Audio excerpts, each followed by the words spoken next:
I went to sleep that night as a loving wife and woke up as a criminal in the eyes of the world. If you had asked me back then who would destroy my life, I would have smiled and said, no one. My husband would never hurt me. I was wrong. My name is Naomi Carter, and this is how love betrayed me. I married Daniel Carter, believing marriage was sacred. I believed loyalty was natural. I believed love meant protection. Daniel was charming, respected, and admired especially in our community. A successful businessman. A man people trusted. A man people envied me for marrying. Girl, you're so lucky, they used to say. And I believed them. Every morning, I awoke before sunrise to prepare his breakfast. I pressed his suits, fixed his tie, kissed his cheek, and prayed for his success. I stood by him when business was slow, when stress weighed him down, when the world expected him to be strong. I loved him quietly, deeply, completely. I didn't know that while I was building a home, he was building a lie. The change didn't come suddenly. It crept in slowly like a shadow. You don't notice until it's standing right behind you. Late nights, phone calls he took outside, a smile on his face that no longer belonged to me. When I asked questions, he sighed like I was a burden. You're overthinking, he'd say. Don't start problems where there are none. So I stayed silent. Because good wives don't accuse. Good wives trust. One evening, while folding laundry, I found a receipt in his jacket pocket. A hotel across town. The date burned into my memory. That night, he had told me he was out of state for work. My hands shook. My heart raced. Still, I gave him the benefit of the doubt. When I showed him the receipt, he didn't panic. He laughed. You went through my pockets? He asked, his voice cold. I didn't know I married a detective. I apologized. That was my first mistake. From that day on, the man I loved became a stranger. His touch disappeared. His patience vanished. His eyes held no warmth. Our home felt empty even when he was standing right in front of me. Then one afternoon, I saw her. She was beautiful, confident, standing too close to my husband outside a cafe. Her hand rested on his arm like it belonged there. They were laughing my laugh, the one he used to save for me. When Daniel saw me, his smile disappeared. That night, he didn't explain. He didn't apologize. He attacked. You're embarrassing me, he snapped. You're insecure. You're jealous. You're exhausting. And just like that, I became the villain in my own marriage. I didn't know her name yet. I didn't know her plans. I didn't know she would take everything from me. But I felt it. Something terrible was coming, and love would not save me. The first time I heard her voice, I didn't know it would echo inside a courtroom one day, accusing me of crimes I never committed. Back then, she was just a shadow, a rumor, a feeling in my chest that refused to go away. Her name was Vanessa. Daniel finally said it one night like it didn't matter, like she wasn't already tearing my life apart. A colleague, he claimed.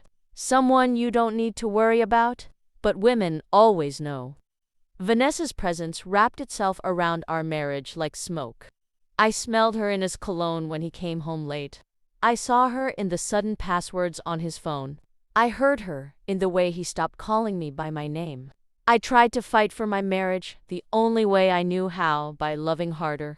I cooked his favorite meals. I wore the dresses he once complimented. I waited up late just to hear his key in the door. But every effort was met with silence or anger. One evening, I finally asked the question I had been swallowing for weeks. Are you seeing someone else? The room went cold. Daniel stared at me like I had committed a crime. You don't trust me? He asked. After everything I've done for you? Somehow, I ended up apologizing again. That's how manipulation works. It makes you doubt your own instincts. It makes you feel guilty for telling the truth. A few days later, I saw her clearly for the first time. I was leaving the grocery store when I noticed Daniel's car across the street. Curiosity pulled me forward even as my heart begged me to turn away. Through the glass window of a cafe, I saw them. Vanessa leaned toward him, her fingers brushing his wrist. Her laugh was loud, confident, unafraid. She didn't look like a secret. She looked like a choice. When Daniel noticed me standing there, everything changed. That night, he didn't deny the affair. Instead, he blamed me. "You're never satisfied," he said. "You question everything. You push me away." Vanessa became his peace. I became his problem. From that moment on, I was slowly erased from my own marriage. Conversations stopped, accounts were changed, documents disappeared. Decisions were made without me. Then came the money. Thousands of dollars, vanished from a business account that had my name on it but not my control. I confronted Daniel, panic rising in my chest. He looked calm, too calm. "Don't worry," he said. "I'll handle it." I didn't know handling it meant sacrificing me. A week later, police knocked on our door. Vanessa sat in the living room, crying into a tissue, telling them how I had threatened her, how I had manipulated accounts, how I was jealous and unstable. Daniel stood beside her, silent, not defending me, not protecting me, not even looking at me. In that moment, something inside me broke. The woman who once called me insecure was about to call me a criminal, and the man I loved was going to let her? The sound of handcuffs closing around my wrists is something you never forget. It's louder than a scream, heavier than betrayal, and the man watching it happen was my husband. The police didn't rush. They were calm, professional, almost polite, like they were doing me a favor by explaining my own downfall. Their words blurred together. Fraud, investigation, statements, evidence. I kept waiting for Daniel to speak, for him to laugh and say, "This is a mistake," for him to tell them they had the wrong person, for him to protect his wife. He never did. Vanessa sat on the couch, shoulders shaking, eyes red from perfectly timed tears. She wouldn't look at me, not once. She clutched a tissue like a shield while telling her story, how I had threatened her, how I was obsessed, how I had access to accounts I barely understood. I opened my mouth to defend myself, but the words felt useless. How do you fight lies told with confidence? When the officer asked Daniel if he had anything to add, my heart stopped. He hesitated. Then he said, "I just want the truth to come out." That was the moment I realized he had chosen her. Outside, neighbors watched as I was led to the patrol car. Some whispered, some stared, some recorded. Shame burned my skin hotter than the handcuffs ever could. Inside the car, I finally cried. I thought about the woman I had been just days ago, the wife planning dinners, folding laundry, believing in forever. That woman felt like someone else now, someone naive, someone already gone. The holding cell smelled like metal and despair. Time stretched in cruel ways. I replayed every moment of my marriage, searching for the exact second everything went wrong. I wondered how love could turn into a weapon so easily. When my lawyer arrived, his expression told me more than his words ever could. "They have documents," he said carefully. "Transfers, signatures. They're not mine," I whispered. "But innocence doesn't always matter. Evidence does. And evidence can be manufactured." The courtroom was cold and unforgiving. Vanessa took the stand first. Her voice cracked at the right moments. Her hands trembled just enough. She spoke about fear, manipulation, emotional distress. People believed her. Daniel followed. He spoke like a stranger, detached, controlled. He said he had noticed changes in me, that I had become unstable, that I had access to accounts, that he never imagined things would go this far. I couldn't breathe. When it was my turn, I told the truth. Every word. I spoke about love, about trust, about being erased. But truth sounds weak when it isn't dramatic. The judge listened. The jury watched. And then, the verdict. Guilty. The word slammed into my chest like a physical blow. 2 years. 2 years taken from my life for a crime I didn't commit. As they led me away, I looked back one last time. Daniel didn't look at me. Vanessa did, and she smiled. That smile haunted me as the prison doors closed behind me, because in that moment, I understood something terrifying. This wasn't the end of my story. It was the beginning of my survival. Prison doesn't start when the gates close. It starts the moment you realize no one is coming to save you. The first night inside my cell, I didn't sleep.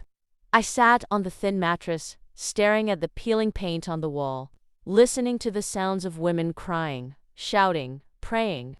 The air felt heavy like hope didn't belong there.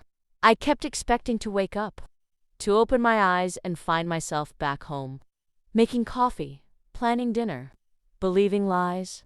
But every time I blinked, the steel bars reminded me this was real. I was inmate number 44,729 now. Not a wife, not a woman with dreams, just a number. The days moved slowly, painfully slow. Morning counts, cold meals, endless waiting. The guards didn't care about your story. To them, guilt and innocence wore the same uniform. At first, I stayed quiet. I kept my head down, spoke only when spoken to. Silence felt safer. But prison has a way of testing you, especially when you look weak. Other inmates watched me, some curious, some hostile, some broken, just like me. I learned quickly who to avoid and who to respect. I learned when to speak and when to disappear. One woman, Loretta, noticed me during lunch one day. She was older, tougher, with eyes that had seen too much pain. "You won't last being invisible," she said calmly. "Find your strength, or they'll take it." Her words stayed with me. That night, alone in my cell, I cried not for Daniel, not for Vanessa, but for myself. For how easily I had been erased. For how much of my identity I had handed over to someone who didn't deserve it. And then something shifted. I realized prison had taken my freedom, but it didn't own my soul. I began to observe, to listen, to learn. I started reading anything I could get my hands on. I worked in the library, surrounded by books that reminded me there was a world beyond concrete walls. I exercised. I stood taller. I stopped apologizing for existing. Some nights, memories tried to break me. Daniel's voice, Vanessa's smile, the courtroom, the verdict. But instead of collapsing, I turned that pain into fuel. I wasn't surviving for revenge. I was surviving for truth. Letters from the outside were rare. Daniel never wrote. That hurt more than I expected. But it also freed me. Every day without him reminded me how much of myself I had lost trying to please him.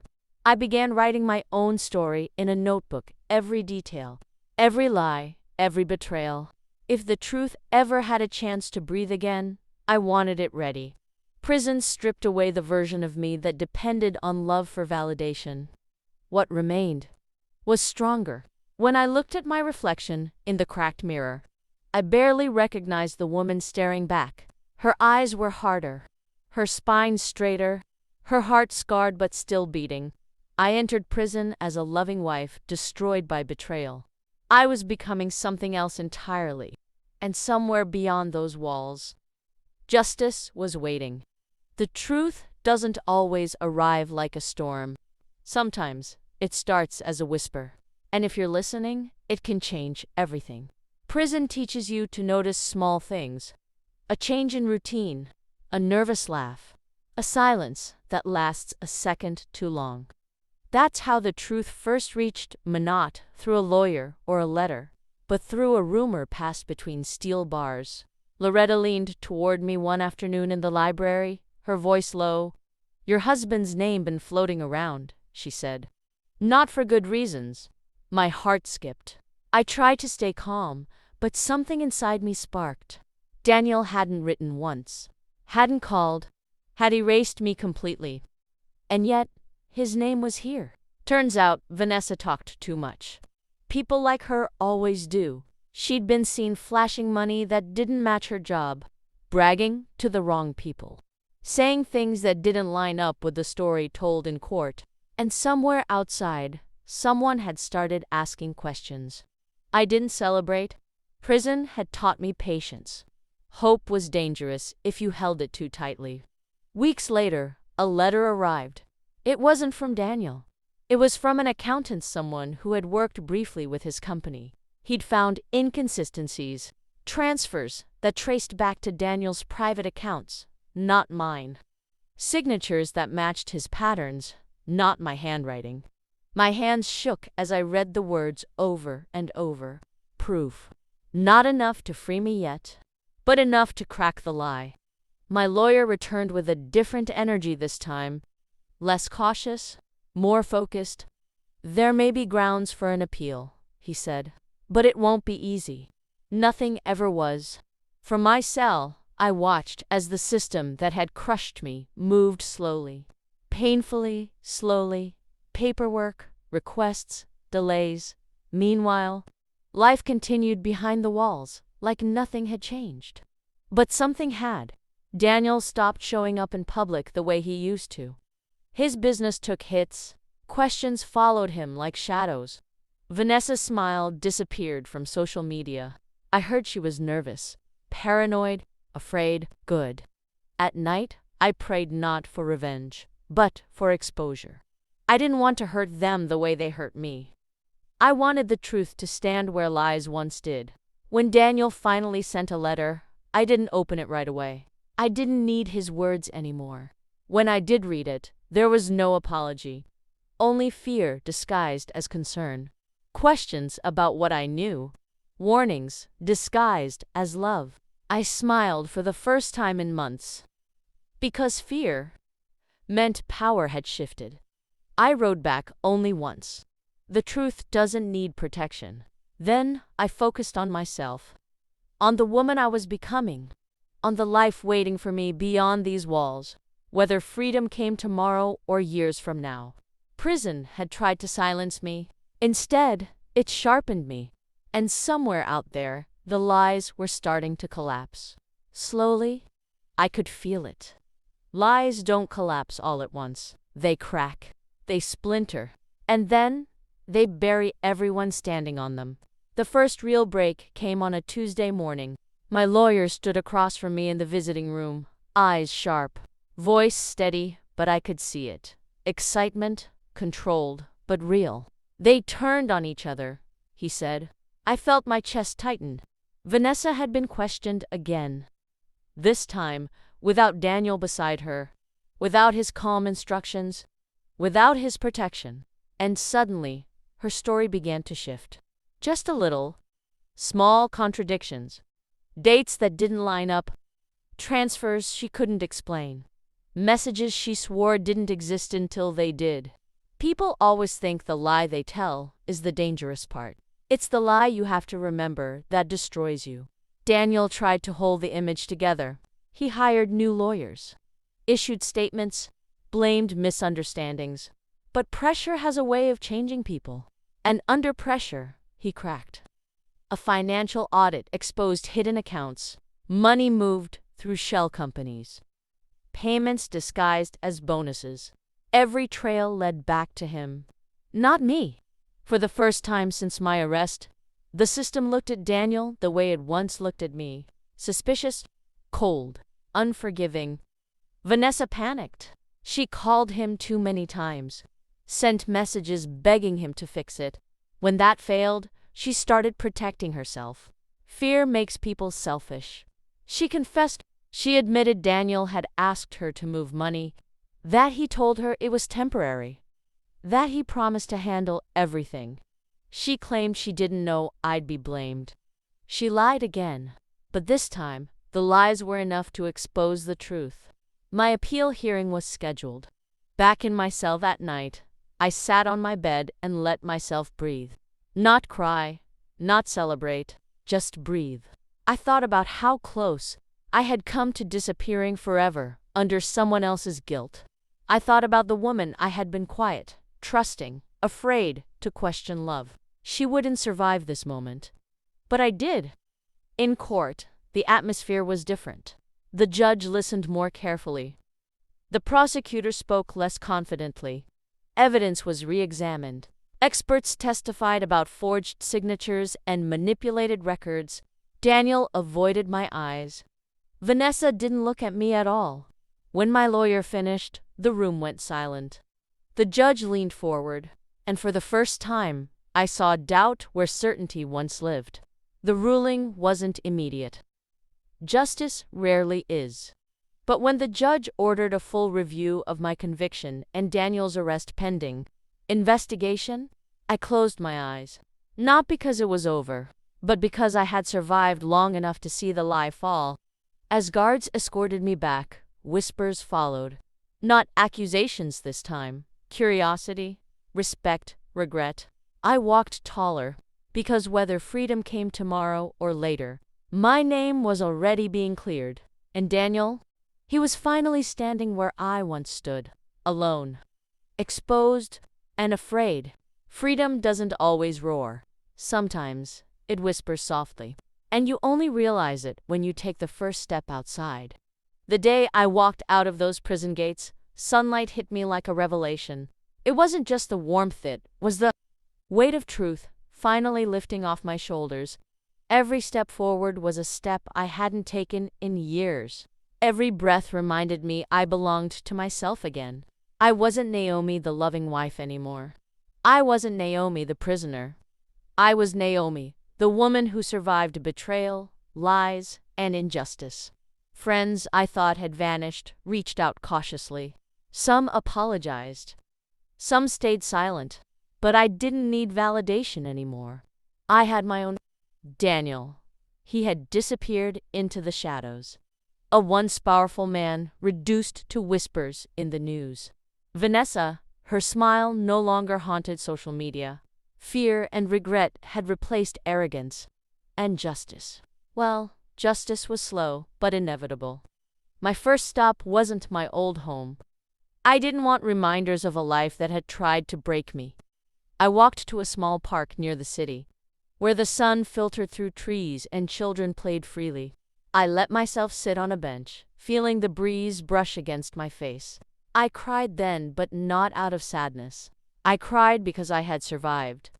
Because the woman who had once begged for love, who had trusted too deeply, who had been erased by lies, she was still here, stronger, smarter, unbreakable. In prison, I had learned patience. I had learned resilience. I had learned to notice the small truths that grow into big victories. And now, standing in the sunlight, I knew I could rebuild. Not because I had to, but because I could. Letters I had written while behind bars became the beginnings of a memoir. My voice, once silenced, found a platform. I spoke to young women about trust, boundaries, and strength. I used my story to warn, to teach, to inspire. And every time I saw a headline about Daniel's investigations or Vanessa's nervous face in court documents, I didn't feel anger anymore. I felt clarity. Life had a way of balancing itself if you were patient enough to wait. That night, as I returned to my small apartment, I looked in the mirror. The woman staring back at me was different, but better. Eyes clear, jaw strong, heart fierce. I smiled, truly smiled, for the first time in years. The past had tried to break me. It had tried to erase me. But I had survived. And survival had made me unstoppable. I was free, not just in body, but in spirit. And for the first time, I was finally whole.